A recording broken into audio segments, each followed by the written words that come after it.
সাবেক প্রধানমন্ত্রী শেখ হাসিনার বর্তমান অবস্থান সম্পর্কে অন্তর্বর্তী সরকার এখনও নিশ্চিত হতে পারেনি বলে পররাষ্ট্র উপদেষ্টা তৌহিদ হোসেন জানিয়েছেন।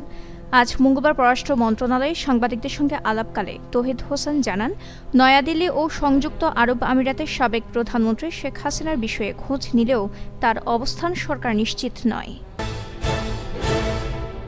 দুর্গাপুজো উপলক্ষে বৃহস্পতিবার সাধারণ ছুটি ঘোষণা করে প্রজ্ঞাপন জারি করেছে সরকার।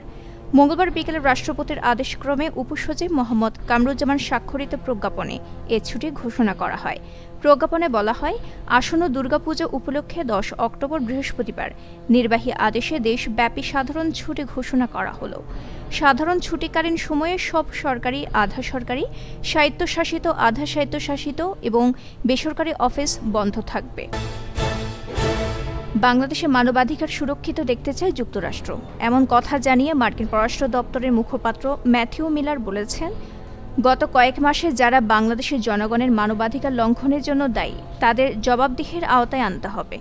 সোমবার মার্কিন পররাষ্ট্র দপ্তরের নিয়মিত ব্রিফিংয়ে এক সাংবাদিকের করা প্রশ্নের জবাবে এ কথা বলেন মুখপাত্র মিলার। বাজার পরিস্থিতি বিবেচনায় ও বাজার দর স্থিতিশীল রাখার লক্ষ্যে সীমিত সময়ের জন্য 7 প্রতিষ্ঠানকে 4.5 কোটি ডিম আমদানির অনুমতি দেওয়া হয়েছে।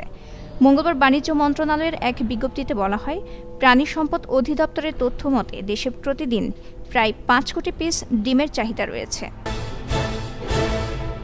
কৃত্রিম নিউরাল নেটওয়ার্কের মাধ্যমে মেশিন লার্নিংকে সক্রিয় করার তোলার গবেষণায় মৌলিক আবিষ্কার এবং উদ্ভাবনের জন্য পদার্থবিজ্ঞানে 2024 সালে নোবেল পুরস্কার জিতেছেন উত্তর আমেরিকার 2 গবেষক জন হপফিল্ড এবং জিওফ্রে হিন্টনকে। মঙ্গলবার সুইডেনের অসলোতে স্থানীয় সময় সকাল 11:45 দিকে royal Swedish academy of sciences এই পুরস্কার ঘোষণা করে। দল থেকে বাদ পড়া আবার দলে ফেরা। 2021 সালে টেস্ট দলে ফিরে সেঞ্চুরি করে এক প্রকার অভিমান থেকে দীর্ঘতম ফরম্যাটকে বিদায় বলে দেন মাহমুদুল্লাহ রিয়াদ। যদিও ধোঁয়াশা থেকে যায়, যা বেশ পরে পরিষ্কার করেন অভিজ্ঞ এই ক্রিকেটার। তবে এবার আর কোনো অস্পষ্টতা নয়, সংবাদ সম্মেলনে ঘোষণা দিয়ে বিদায় বলেন আরেকটি ফরম্যাটকে। মঙ্গলবার আন্তর্জাতিক টি-20 থেকে অবসরে ঘোষণা দিয়েছেন 38 বছর বয়সী মাহমুদুল্লাহ।